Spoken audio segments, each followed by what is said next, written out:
Hello, my name is James Nestor. I'm the author of the book Breath, the New Science of a Lost Art, which is an exploration of the new scientific research in breathing, specifically how so many of us have lost the ability to breathe properly and how to get it back.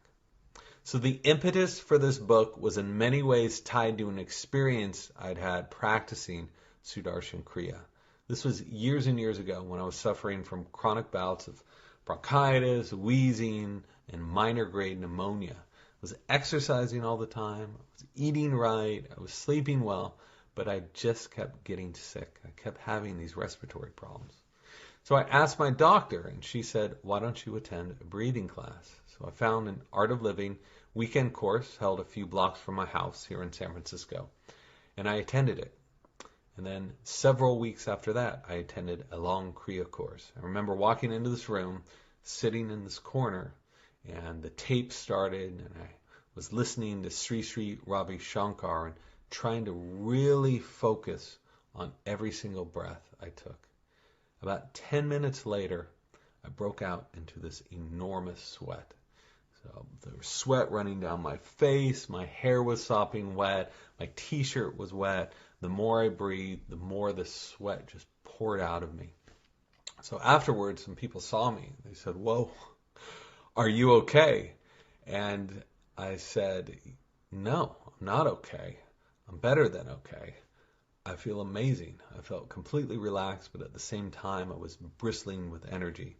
It felt almost like a cork had been popped somewhere inside my body. And I continued to feel this way, both focused and energized for days and days afterwards.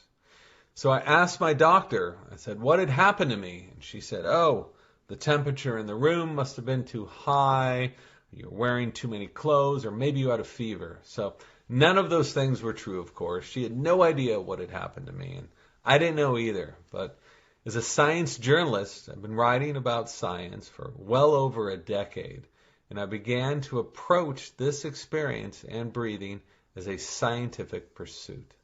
And I discovered research that was showing that breathing practices could help heal the body of many chronic maladies.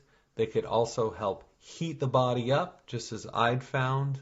I'd even discovered monks who used a specific breathing pattern, a practice called tumo, to keep themselves warm during cold winter nights. And they were later studied by scientists at Harvard. So if breathing could do all these things for us, what else could it do for us? How could it affect our health, our happiness, maybe even our lifespan? These are the questions I had. So eventually I set out on a research journey which lasted several years and took me around the world. I spent 20 days in a Stanford University experiment testing how the pathway through which we breathe, either the mouth or the nose, affects the body and the mind.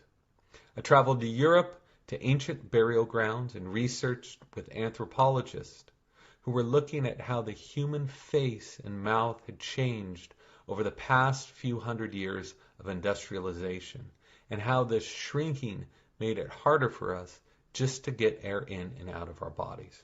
So sleep apnea, snoring, other respiratory issues like asthma and allergies have all been correlated to these anatomical changes that have occurred in our mouths and in our faces.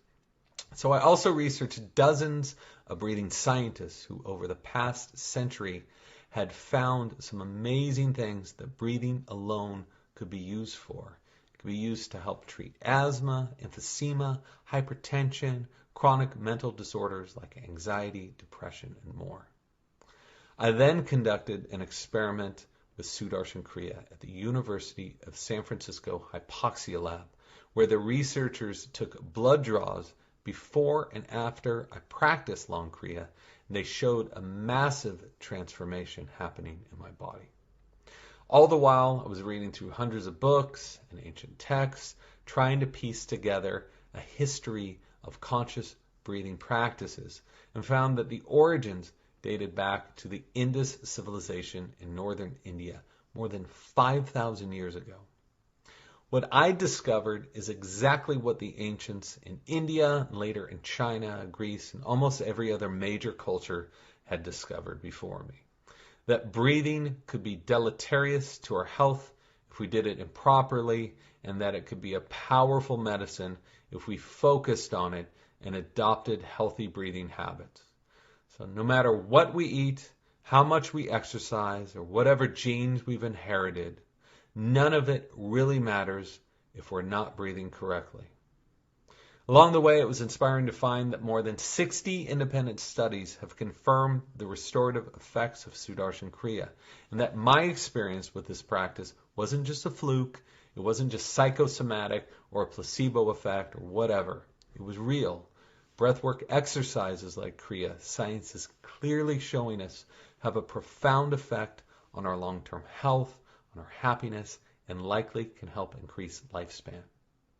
I call my book The New Science of a Lost Art because so many of these practices have been ignored or simply forgotten over the past few centuries.